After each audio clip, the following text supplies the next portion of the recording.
it can surpass that talaga. The reason they're cracking it is because it's hard to tax. Right. That's it. Yun lang yun. Parang, kumikita kayo lahat. Where's my cut? So yun yung problema nila with it.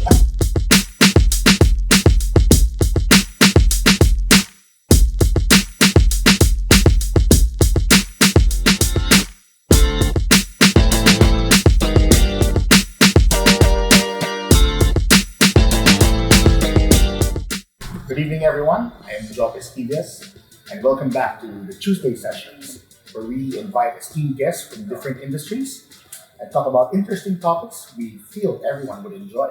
And tonight, I have very special guests. They are Web3 techpreneurs and my J7 little brothers. And the first is Nikko Que. What's up, guys? He's the CEO of the Nexperience Group. And Geoffrey Bobiles is the AVP for operations of Mystc, Axie Cap, and ROG.ph. Good evening, gentlemen. Good evening, Press. Thanks for having us. So excited. Wow, Tuesday sessions, guys. Thank you for having the time to be here and prepared to share your experience and the wealth that you guys have been building for the last how many months now? Or years, even? Not yet 1 year. Almost 1 year. Almost. 1 year in May 14. What's up, guys? Yeah, so let's get right to it. I know we've got a lot to cover in this field of the times, really. Something that I really want to be a part of, but I don't know. I just couldn't at the moment. But maybe I'll learn a lot from you guys about this. And maybe to start off, I've been hearing a lot about this. What is Axie Cap? Can somebody tell me what it is? Go, brother.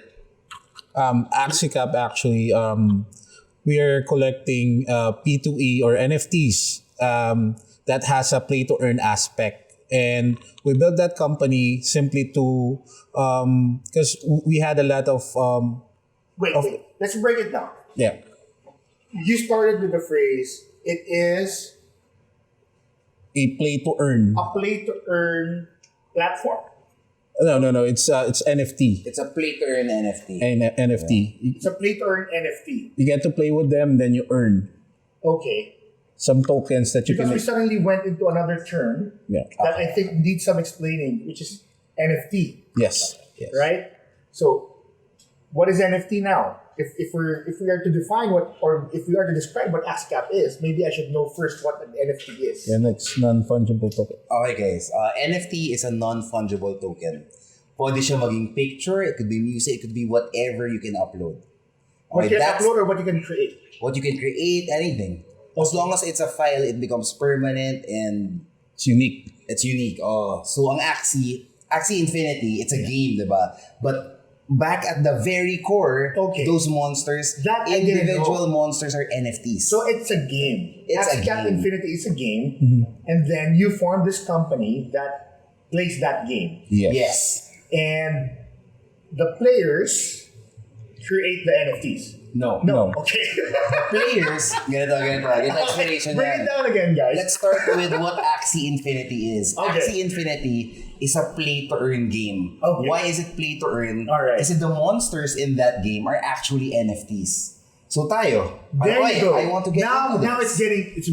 clear. Yeah. Okay. So, for example, I want to play this game. But to play this game, I have to buy an NFT. Yes. Which are the monsters? Okay. So to play the game, I need 3 monsters. Therefore, I need to buy 3 NFTs. Once I buy that, that's my team na. So Okay. what do I do with my NFT? That's one of the easiest, that's a usual question talaga eh.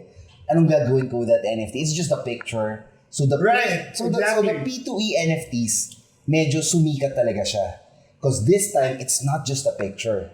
It's You playable. can play with the monster in the picture. You're gonna bring your NFT to the game, mabubuhay siya. That's wild And for then it's me. like I know it's kind of maybe fighting. ordinary for you now, but no, I No, understand. it's new rin. It just happened like last year lang siya naging sikat. Yeah. They started 2018 pero sumikat siya last year. That's the big boom for Axie By Infinity. sumikat, meaning kumikita na yung mga holders. Saan galing tong game na to? Who developed this? And Yeah, Vietnam is Sky Mavis. With the... I think they started around 2018.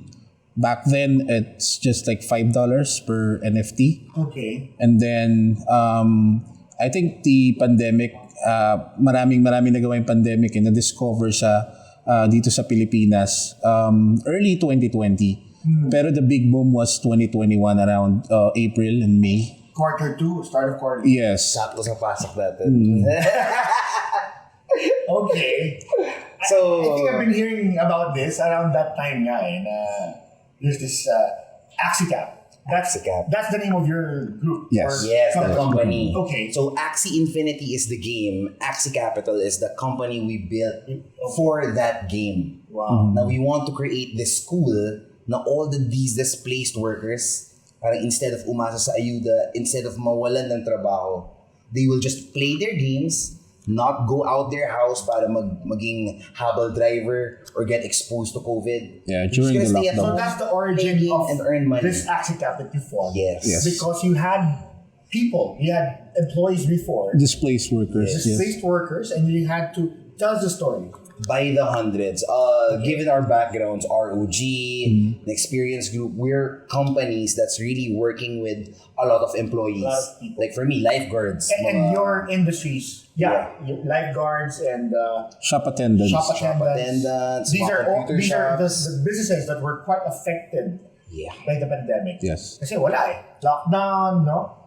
That's our very core pa naman, the gatherings. Exactly, And then events, what yeah. more? So imagine all of Grabe, those yeah. employees getting hit.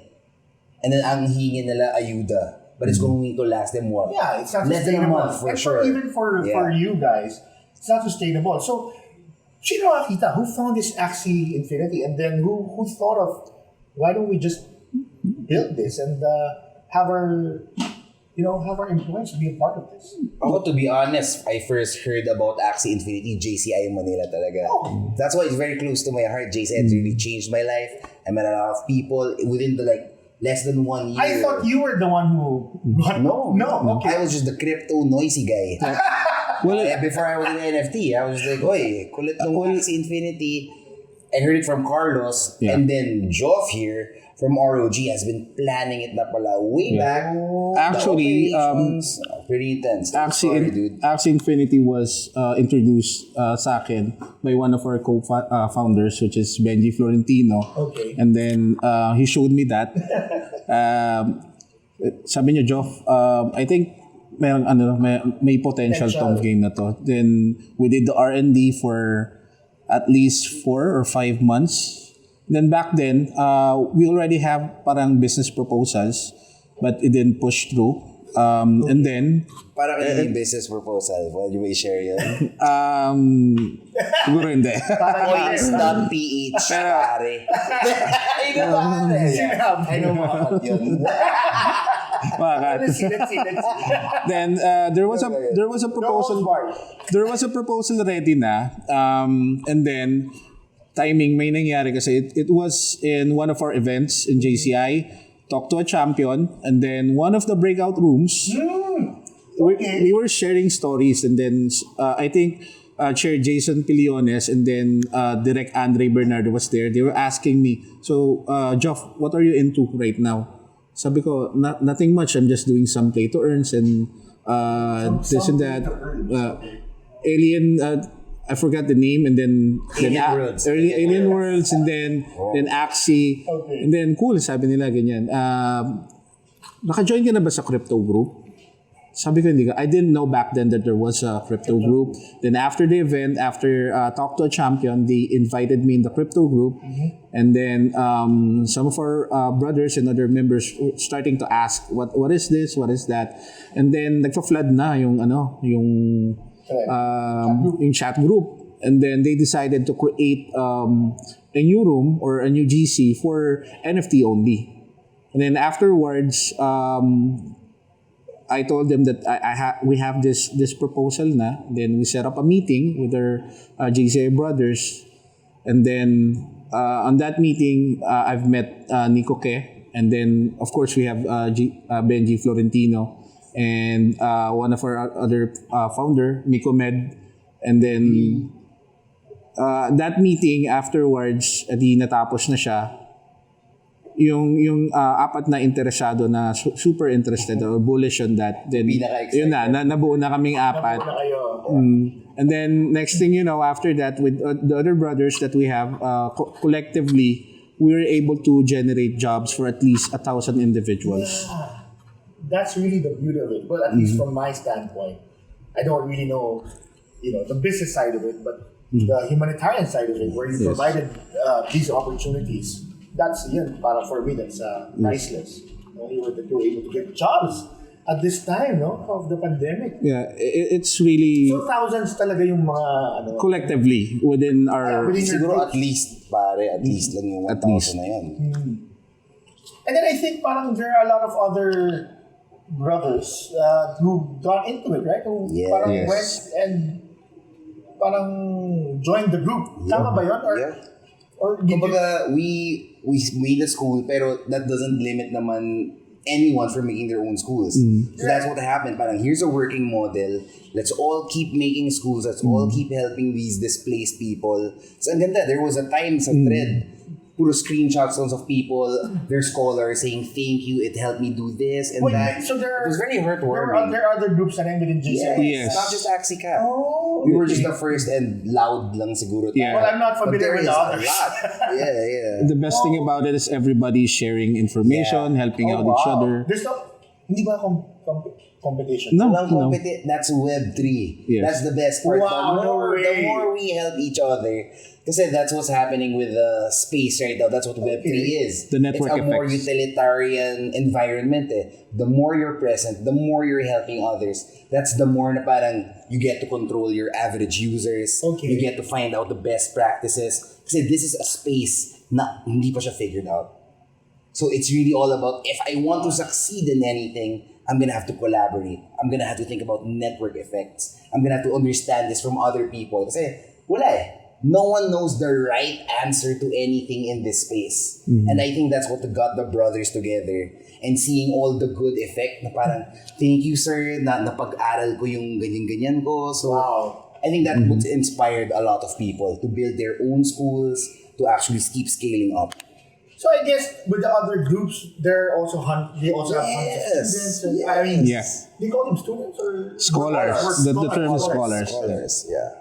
Because they are scholars because you invest in, kasi parang you said to do it, you have to first purchase the NFT and then NFT. have But them if play you the can NFT. purchase it, that's when you become a scholar. You will find a school Right? who will provide you your monsters to fight and earn. To fight. Ganda, diba? It's just fun at home. Maybe I should have played this game first before we did this interview because I feel like I'm so ignorant of what's happening. Here's the part. The thing is, Axie Infinity was just the first. Right now, there's almost 100 other games like it. Okay. So hindi na Axie lang yung like another 2 or 3 games. Play to earn games. That's the term that you use, right? Yes. There's a lot. There's Titan Arena. There's the other one. Tita Arena. Nifty And Degens. are you doing it also, or are you focusing on Axie Cap? It's Axie is just a small part. So Yeah. for these other games, are they your players? I don't know how to call them. Scholars are also playing it, or you have to find new scholars to find new ones. Find new ones. So what we do talaga, it depends rin it depends on the P2E project. Like, for example, Axie, you can actually trust sending your monsters to your scholars. Other games, hindi. You're gonna have to send it to their wallet po nila itakbo. So what we specialize in is we study the project and we try to build a business model around it. What we're trying to provide is parang to show the Philippines that the future of work is here. If we get to save this many people, then why, alam mo yun, ma-apply siya ng lahat. It's something na sustainable siya eh. The liquidity is there eh. It did not get affected by the war. I cannot even imagine that this space or this business space is existing. Dude, being from the traditional business of, diba, the traditional businesses that I'm in, services, retail, legal profession even, but wow.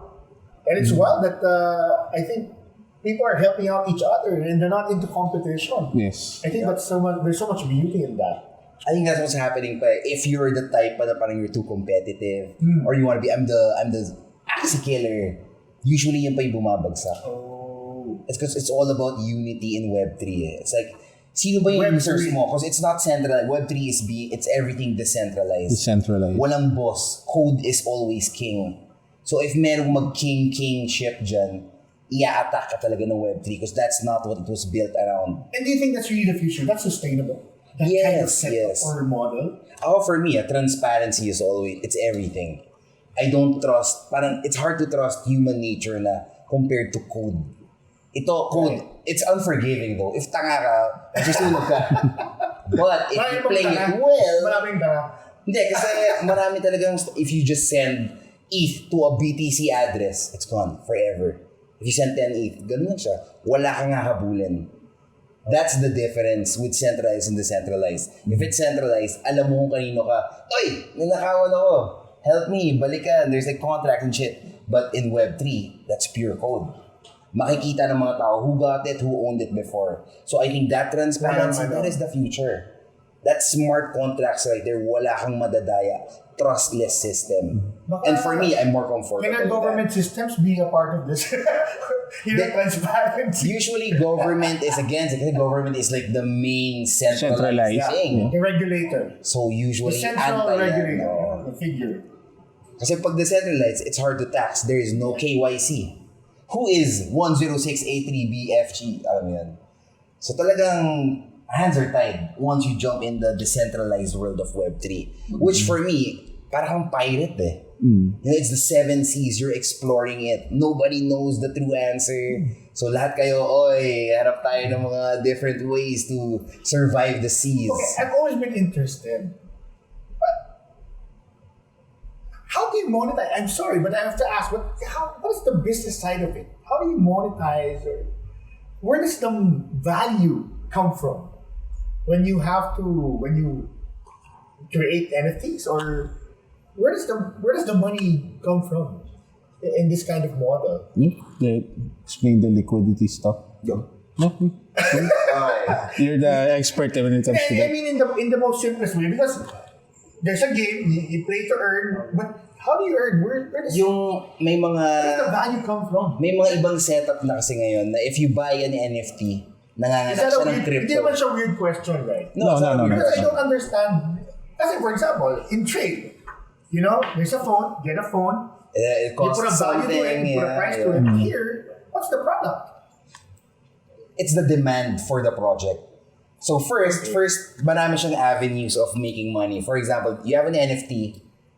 So aside from being able to play with this NFT, kasi if you play with it, manganganak siya ng crypto, which you can change to pesos, to other currency. Okay. But aside from that, if the game is good, yung value of the NFT alone, umakyat din. You have to purchase. You have to purchase it. To be able to play. So that's 2 investments kagad. Okay. Because you buy your asset, and then you utilize your asset. So already you're earning twice now. So when you utilize it, you're playing something. When you utilize it, you're not creating an NFT. You're just playing a game. You're just playing it. Na may reward na crypto. It's as easy as tic-tac-toe type of games. Okay. Parang mini ano lang siya. And then, ang dami ko ng, kumbaga, instead of points, instead of gems, in usual you get tokens. Games, you get crypto. Yeah, crypto or the tokens na may yield nung NFT. And tayong mga Pinoy, to get a world currency like crypto, right, compared to our peso, yung minimum wage natin, sobrang life-changing. And we saw that immediately. As soon as you buy your NFT, you can start working towards an ROI. Not even by selling your NFT, pero nag-work ka na towards your ROI because you're playing a game, which I think is revolutionizing. COVID, fast forward yan. That's why people are like, damn, I can actually earn playing games. That was the dream back in the 90s. Yan yung trip natin eh. Parang one day gusto ko lang maging gamer and earn. Laro ka lang, at sabay one point, kikita and ka. YouTube was the only solution. But here comes Web3. Crypto, the liquidity is there because people believe in it. Yeah. That's it. That's what they're paying for eh. Kaya yung liquidity na tsaka naniniwala sila eh. I put the value here. I think this is worth 10 ETH. Kasi back then, before you can earn in gaming, you have to be professional, like professional StarCraft players. Ngayon, kahit sino pwede. They just play the game. Yeah. That's decentralized. Grabe. I feel so Pantay kayo left lahat, out, guys. Just talking to you. Like, parang Stone Age. No. Promise. Because I don't even have any cryptocurrency. See? Okay, so after our I'm Tuesday so invested in sessions, so many other things in you're the gonna onboard traditional Chris businesses. Wala. I'm old. Stone Age, wala na. Nako. it's not too late. This is actually, Yeah. alam mo, just That's, hearing that's, this. that's a good point. We're still early. Really? Yeah. At this time? Very early. We are in a bubble, believe me. Lalo na people in Web3 talaga. I go to my family reunions. I go to like different events na hindi crypto-related. Because People that's are really- still that's like, a that's a really, scam. Ganun pa rin sila. That's a man. really, well, I think it's a valid concern. Oh no, it's a prevailing concern for maybe people like me who are not into it. And parang, we kind of feel na parang wala, it's too late in the game. Or is it even too late? Is there even a, something like that in this? Na parang, wala na, naiwanan ka na or something. Hindi siya ganyan. No. Don't get discouraged by that. I really think Okay. sobrang konti pa rin. Philippines alone, konti pa rin yan. Even in the world, adoption isn't here yet. Konti pa lang yung companies accepting crypto. I think it's very early. All the games na lumabas ngayon, hindi pa gawa. But- It's all at beta. But it has its own problems, right? It does. Parang the cryptocurrency phenomenon. Parang it's so volatile. And Yeah, then yun lang. I think Volatility as always. some governments are parang taking a crack at it. Yep. Parang how do you think it would still survive or parang it can surpass that talaga? The reason they're cracking it is because it's hard to tax. Right. That's it. Yun lang yun. Parang Okay. kumikita kayo lahat. Where's my cut? So yun yung problema nila with it. But the thing with Web3, you can't track me because there's But no that's KYC. important. It is important. Being a tax lawyer. It's important, but it's also profitable to everyone else, which I think is where the I think value is the coming wealth is from. really being spread. No? There's really wealth creation that's being spread out into Pero- as many people. And Pero people for like me, it. it's just one word, inevitable. Yeah. Kahit ano pa Just yung... a matter of time. Just a matter of time. Sige. So there's so much But it's not too late for me, ah. Yeah, no. 100% sure. Okay. Not too late. Sige. I think one of the other topics that we want to cover is like NFT art. What is it? Why are you investing in it? Okay, NFT art. We got introduced to NFT art only after Axie. Natutunan namin what an NFT is and the value of it through Axie Infinity. Then after that, we got to earn. It's more of like, what else? How else can we hack NFTs? What other business models can there be? That's why we started to explore. And then dun tayo na-introduce to CyberCon. It's like whatever we have earned sa Axie, we're reinvesting on the same space. So that's why we got into NFT art and other NFTs as well. Hindi tayo naglalabas for a while, no? Go big or no home gang. That's what we are. Talagang we kept investing everything. Wow. Until we got exposed to the art na rin. Yeah. When we found out, we got our first CyberCons for 2 ETH. Cyber what? CyberCons. Can you tell me what that is? CyberCons is one of the revolutionary NFTs. They're one of the first ones na nanganganak ng crypto just by holding it. They're very smart, this CyberCons group. We got it for 2 ETH when they were So still yung fresh. mga group na yan, yung NFT groups, they create art. They create these NFT art. Tama Yeah. ba? Yeah. Sometimes it starts, nag-umpisa siya as PFP, profile pictures lang or art lang. Right. Then eventually, they will develop it into something na it may be games or other utilities na magagawa. Just like CyberCongs, nag-umpisa siya as profile pictures Monkey lang. lang.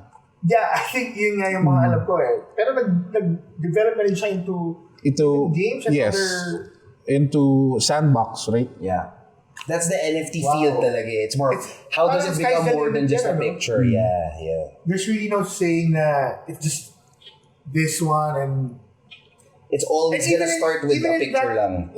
In that one piece or yun nga, yung mga profile lang, it's still endless. It's unlimited. What you can create out of it. You can make a shirt brand because you own IP rights for it. You can create anything. You can create your own game Wild. using it, your own brand. This is So sobrang the possibilities are endless. Yeah. Kaya siya very Because exciting. that's Web3. Kasi yung mga users, they own it. They own the game, they own the NFTs. You never truly owned anything in let's the put world. let's put some specifics into, for example, one piece of NFT art. What's your? I'm sure you have lots of it. Sakto lang. Can you give me, can you share like one value of, kahit hindi yun sa'yo, what's a good example of one NFT art? Tama na, one, right? Anong value niyan? Ganyan. What's the... Cyberkongs would still be the best example. For example, this is my Cyberkongs. Every day, my monkey, manganganak siya ng 10 bananas. 10 bananas. Manganganak, paano yung mga... It just appears in your wallet. You receive 10 bananas today. Why? Just by holding it. Just by holding it. Why? That's one of That's the the utility. utility of the So the that's NFT. the NFT game. How do you make your picture more than just a picture? Kanya-kanyang gimmicks yan. That's why it's never one same solution. That's why you have to do the study. So the Cyberkongs, nanganganak yan ng 10 bananas a day. It came to a point almost $100 per one banana. And nanganganak siya 10 a 10. day. So you That's get $1,000 a A day. day. So that's why yung 2 ETH na binili namin ng isang monkey when we started with one, it reached up to 220 Ethereum. What? At changed some point. our At some life. point. Yeah. Up down siya. Pero ganun ka-wild. Wow. And that's just Galing, less than a guys. month, right? Less than a month. So yun yung parang, if you see that, once you get a taste of that, oh shit, Kaya pala yung... all I'm gonna do. No time for anything else. Yeah, that's why I was saying to you, I couldn't even play games anymore because it's exciting. Makacha, all you need is one. Yeah, and that's why I And was that's telling you gonna start a kanina, journey. but I asked to be a part of the NFT group. I couldn't keep up. It's like 1,000 messages a day. And what are you guys talking about in that group? Parang, Pero I think Monkeys and apes and different animals. Pero I think you still need to make a disclaimer, not a financial for advice. Sure. Yeah. Definitely. Not a financial Not advice. financial advice. Yeah. It's just the possibility. It's there. It can happen. Pero of well, course, tsambahan pa we're rin. talking about experience. And you're just sharing your experience and that's what's happening. And you've said it's up. It's up and down. highly Yeah. volatile. Yeah. Right now, it's like, what, 50 ETH na lang? 60? 60. From 220, it's down to 60 ulit. But you're not No. you're not alarmed or No. fearful of... That's normal na. Mamamanhid normal. ka after a few months. All right, wow. That's crazy. Really mind blown ako dito. Okay, there's this NFT related project in JCI. They say it's called PathDAO and RKL. Are you a part of this and can you tell me something about it? We're part of RKL. Okay. RKL naman. What does it stand for it's- you? Rumble Kong's League. Okay. It's a 3 versus 3 play to earn NFT game. So hindi pa siya nalalaunch. Hindi ko na launch.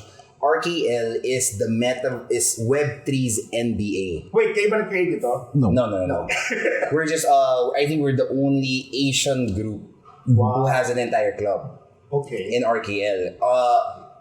The reason why we invested heavy in RKL is because siya nga yung magiging NBA of Web3. So anything a club of NBA like Chicago Bulls. Right. There's merch, there's advertising, magagawa mo yun but in metaverse. So now you have to start promoting, doing the marketing. Now under the special projects, kay Direk Andre, our idol, he activated this yung mga silang basketball court in the Philippines. Isa-isa ayusin. So what we did was we got the RumbleKong community together. Kumbaga, these Web3 people, parang, we're doing something. We're helping the Philippines. We just got hit by the recent The typhoon. sa Siargao. Yeah. So parang people started to come together, different clubs. We're gonna donate crypto. Kasi yun yung ginagawa, they just trade every day. So we funneled that in, bring it to JCI Manila to start building those courts. Pero at the same time, that works for us. Kasi it promotes sports for the kids there. It kind of brings up our bags then, being RKL Ang galing nung we get to promote the club. Yeah. Tsaka We get to represent the Philippines. it will raise parang Awareness. because we wanted to bridge the gap, the education gap para sa blockchain. Siyempre, magiging interesado yung mga bata. Ano ba tong nasa court namin? What's RKL? And then What's that giant monkey? then That's eventually where it they will starts the questions. research and then they get to know NFT. Then they will be introduced to this new space. Yeah, and then it builds on. Yeah. It continues and it builds on. Yes. But that's one of our objectives rin kasi because that's one thing people are not seeing yet right now. Yung cross from the metaverse, from Web3 to the real world. So once you start building derivatives like that, basketball courts, once you cross it in real life, I think that's when it's gonna start. So we're just trying to fast forward that tipping point talaga. Which I think is here. Which I think is already here. Wow. Ayun. Grabe yung discussion. There's still so much that I need to clarify in my head. But grabe yung eye view that you've given me. I am sure a lot of our viewers na medyo natuto na rin kahit papano, diba? But what's next for Axie Cap? Well, next for Axie Cap, we're actually, kasi Axie Cap, that's just Axie Infinity. Right. We're actually it's one growing. Of the games. Yeah. One of those games, right? So now we want to build it bigger. We want it to be more accommodating. Pero I don't think, can I say it na ba? Or... It's more on Web3 solutions. Pero one thing na pinupursue pa rin namin is this is the future of work. And we will make that happen. Like, give us a few months and makikita ng Philippines yan. The future of work is here. And in line with it, Present. well, how do you see crypto NFT and NFTs in the future? How do you see it? Oh man, I think we're figuring out pa lang the grails of 2021. So talagang early stage So, pa parang early. 1 year, wala pang 1 year. That early. Not too late for guys. Yeah. What's happening now is natatapon na yun. Ano yung bold tao prediction yung mo mga dyan? pangit. What's your bold prediction on the crypto and the NFT world? 5 years? Maybe that. But either Kasi nasa games and It art will pa really lang be a tayo. part of our system. Parang, Yes. that's- But every individual, every Filipinos, every citizen of the world's daily living. Yeah. Parang, we will really shift into this. Is that your number one is a hedge from inflation. right? Because you don't want stuff to have like US, it's a sanctions to that. Yuan, it can artificially go down the price. What's happening to you? I want to have that one currency na talagang, excuse off from that, miski magka-war, buhay pa rin. So I think people are gonna start thinking, because nakita na nila eh. Like look what happened to Russia. Did crypto get, tinamaan ba yung crypto? A little, pero umakit na naman. No, so that not like the means currencies. No? only the old world is affected by war. Wow. So once people realize that, once they start hedging the inflation and everything, to secure myself, ayoko yung if may magawa ako, ibablock, hindi ko na ma-access yung accounts ko. Once people realize the value of that freedom, I really think, everyone's gonna have crypto at one point. Guys. Look at PayMaya, just this week. You can already buy crypto through PayMaya. Yeah. Really? Starbucks No, is... that's 2 days ago. 2 days ago, yeah. So Starbucks is already accepting it? Starbucks is getting into NFTs. They just announced it yesterday. Wow. So sunod-sunod na yan. Sunod-sunod na yan. Yes. Banks are even supporting it. Union Bank especially, very supportive to the crypto community. So even old world, they're finding a way to stake in Web3 already. So that's so much science already. Mawawala pa ba yan? Are you gonna go back to trading with just numbers, red and green? Things. There's like pictures, videos, audios. Ang saya. You mentioned yuan earlier. I think China will be creating their own. Yeah, their own crypto. I think a lot of countries will actually make. I wouldn't be surprised. There's really a global shift. No? Yes. And it's, I think, with all that you've mentioned, I think talagang we're going to that already. Russia, for sure, alam nila that's gonna happen to their currency. But yet, they did it pa rin because they were actually prepared. Wow. Alam nila yan, the best hackers in the world are from Russia. Oh my. So they know cryptocurrency, they know decentralization. Yeah. Well, grabe. This is so entertaining. And it's not even just it. It's mind-blowing actually, guys. It is. Grabe kayo. Grabe kayo. I'm just so happy that you guys were able to find this and really help out a lot of people. I think it boils down to that. How what's the good that this brings to the society and to every Filipino, to every citizen. So I guess that's all the time that we have. I tell you guys, there could be so much more. I have so many questions in my head.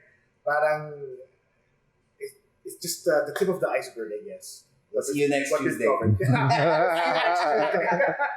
going for part 2. So, but before we end this episode, we would like to show you one of Jason Manila's projects.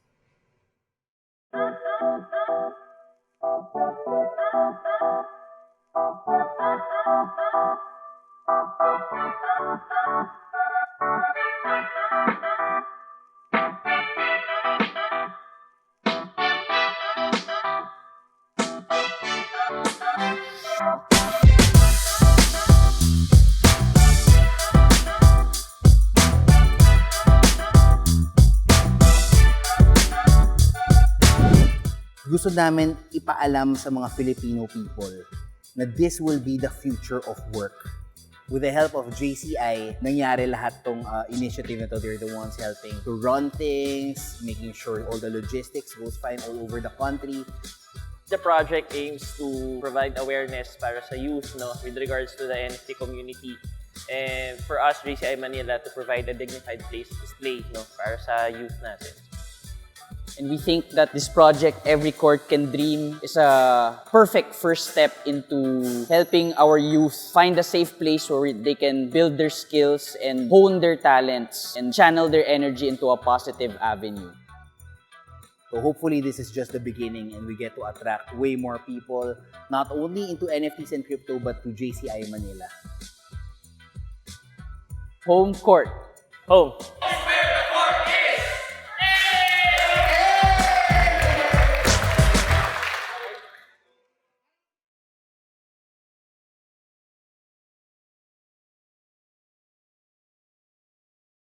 Well, that's it for tonight. I would like to thank our guests once again, Nikko Que and Geoffrey Bobiles. And it's not too late, guys. It's still very early in the game. And with that, I'd like to thank our partners and sponsors for this session right now. Madcap Productions, Honda Greenhills, ContractWorld Furniture, Hanako Japanese Restaurant, Axie Cap, Mystc, and ROG.ph. And again, this is Equivias. Join us next time for another episode of the Tuesday Sessions. Keep on surfing.